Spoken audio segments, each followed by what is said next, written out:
आप सभी दोस्तों को इस संध्या के अवसर पर राष्ट्रीय विद्यार्थी एकता चैनल के माध्यम से मेरा नमस्कार।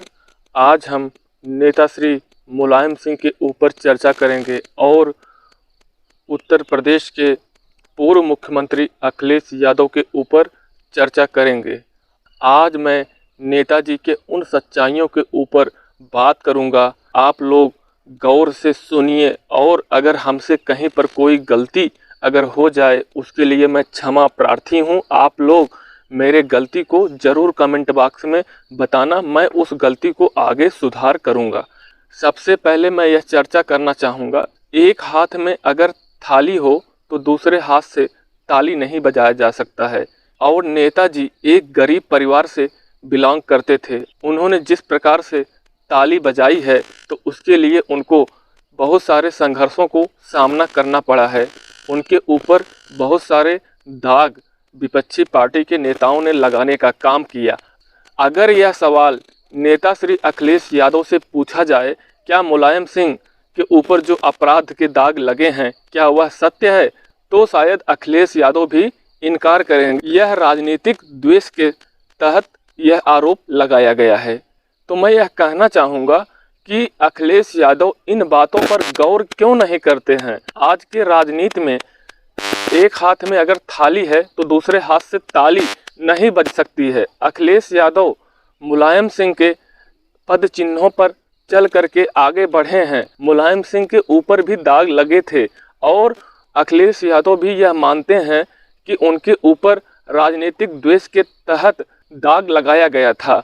इन बातों पर नेता श्री अखिलेश यादव अगर गौर करेंगे तो बहुत सारे ऐसे नेता हैं जिनके ऊपर राजनीतिक द्वेष के तहत उनके ऊपर दाग लगाया गया है। उनको अगर पार्टी में शामिल करते हैं, आने वाले 2024 के चुनाव में उनकी जीत सुनिश्चित हो जाएगी।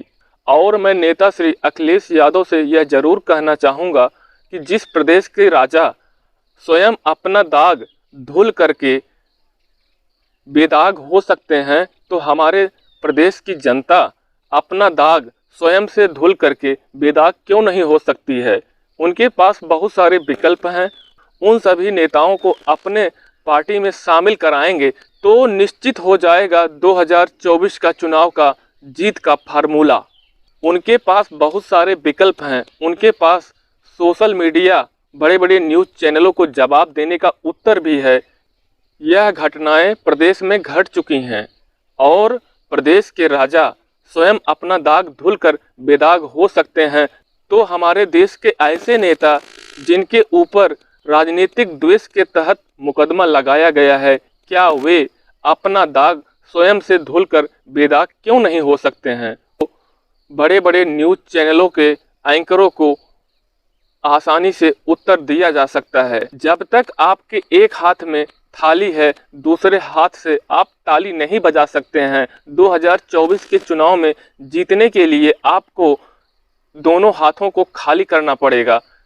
और मैं नेता श्री अखिलेश यादव को कहना चाहूँगा, जिस प्रकार से देश में बड़ी बड़ी पार्टियां 2 करोड़ रोजगार का वादा दे करके चुनाव में जीत जाती हैं और रोजगार नहीं देते हैं और उसके बाद और अगले चुनाव में दूसरे फार्मूले का प्रयोग करके चुनाव जीत जाते हैं। ऐसे में नेता श्री अखिलेश यादव को इस विषय पर भी सोचना अत्यंत जरूरी है। और नेता श्री अखिलेश यादव को भी ज़रूरत है, ऐसे राजनीतिक चाणक्य की ज़रूरत है जो एक दूसरे चाणक्य की काट जान सके और उनके इस फार्मूले को और आगे बनने वाले फार्मूले पर भी शोध करके एक नया फार्मूला जब तक आप तैयार नहीं करेंगे तब तक आप 2024 के चुनाव में जीतना इतना आसान नहीं है। क्योंकि उन बड़े बड़े पार्टी के पास ऐसे चाणक्य हैं जो नए नए फार्मूले तैयार करते हैं और आने वाले चुनाव में उसका प्रयोग करके चुनाव जीत जाते हैं। अब फार्मूलों की राजनीति उत्तर प्रदेश में चल रही है। जिस प्रकार से एक भेड़ जब कुएं में कूदती है, ठीक उसी प्रकार से सारे भेड़ कुएं में कूद जाती हैं और बड़ी बड़ी पार्टी के राजनीतिक चाणक्य उन फार्मूलों पर प्रयोग कर रहे हैं। और आज भी उत्तर प्रदेश में बहुत सारे ऐसे गरीब हैं जिनको यह पता नहीं है कि एक हाथ में हमारे थाली पकड़ाया जा रहा है, दूसरे हाथ में हमारे बच्चों को रोजगार नहीं मिल रहा है। ऐसे में नेता श्री अखिलेश यादव को उन गरीबों के लिए एक नया फार्मूला बनाना है।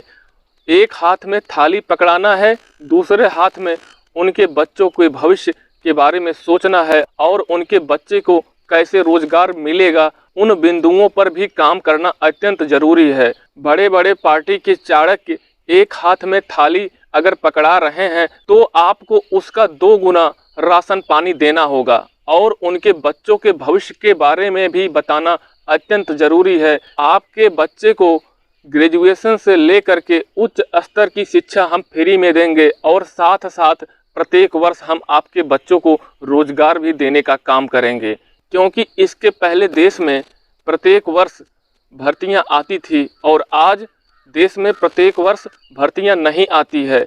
और बड़े बड़े पार्टी के चाणक्य पहले तो 2 करोड़ रोजगार देने की बात कही, प्रत्येक वर्ष रोजगार दिया नहीं और उसके बाद नया फार्मूला का प्रयोग करके हमारे गरीब भाइयों का वोट लेने का काम किया और एक हाथ में तो थाली पकड़ा दिया लेकिन दूसरे हाथ में उनके बच्चों का भविष्य के बारे में नहीं सोचा गया। बड़े बड़े पूंजीपतियों को लाभ पहुंचाया जा रहा है, तो ऐसे में कैसे दूसरे हाथ में उन परिवारों के बच्चों को कैसे रोजगार मिल पाएगा। आपको उन फार्मूलों पर अगर आप प्रयोग करेंगे तो निश्चित रूप से 2024 का चुनाव जीतेंगे, क्योंकि आपके बातों पर जनता यकीन करती है। अखिलेश यादव जो कहते हैं वो करते हैं, इसलिए आप उन राजनीतिक चाणक्यों का काट आपको निकालना अत्यंत जरूरी है और आप उन राजनीतिक चाणक्यों का काट भी निकालेंगे और 2024 में चुनाव जीत करके उन वादों को भी पूरा आपको करना पड़ेगा। सिर्फ आप भगवान श्री कृष्ण की तरह एक बार चाणक्य आप बन जाएं तो आपको बड़े बड़े पार्टी के चाणक्य आपको हरा नहीं सकते हैं। आपको चाणक्य बनना पड़ेगा। जब तक आप श्री कृष्ण की तरह चाणक्य नहीं बनेंगे तब तक इस देश का उद्धार नहीं हो सकता है। इसलिए मेरा आपसे कहना है कि आप श्री कृष्ण की तरह चाणक्य बन जाएं और 2024 के चुनाव में जीत का परचम लहरा दें। इसी के साथ मैं अपने बाड़ी को समाप्त करता हूं। आप सभी लोगों से निवेदन है, चैनल को सब्सक्राइब करें, वीडियो को लाइक और शेयर करें। धन्यवाद।